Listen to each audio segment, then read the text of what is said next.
नमस्कार. नियमितपणे चांगले विचार, शुभ संदेश ऐकल्यानं आपलं आयुष्य काही एकदम बदलत नाही. एका अर्थी खरं आहे ते. पण प्रत्येक समस्येकडे बघण्याचा आपला दृष्टिकोन मात्र सकारात्मकरित्या बदलू शकतो हे नक्की. मन मोकळं असणं कधीही चांगलं, परंतु जीभ कधी मोकळी सोडू नका आणि आपले मन अशा ठिकाणीच मोकळे करा जिथून ते दुसऱ्या कानापर्यंत पोहोचणार नाही.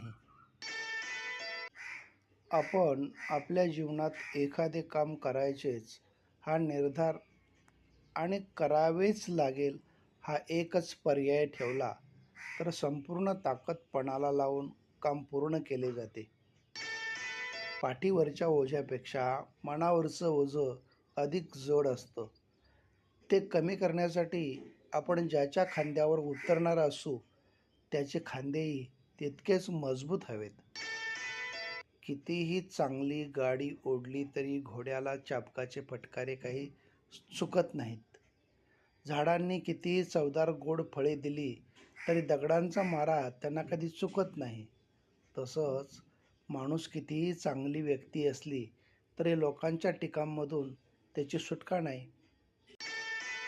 मिर्झा गालिब यांचा एक शेर आहे, दोस्तों के साथ जी लेने का मौका दे दे ए खुदा, तेरे साथ तो मरने के बाद भी रह लेंगे.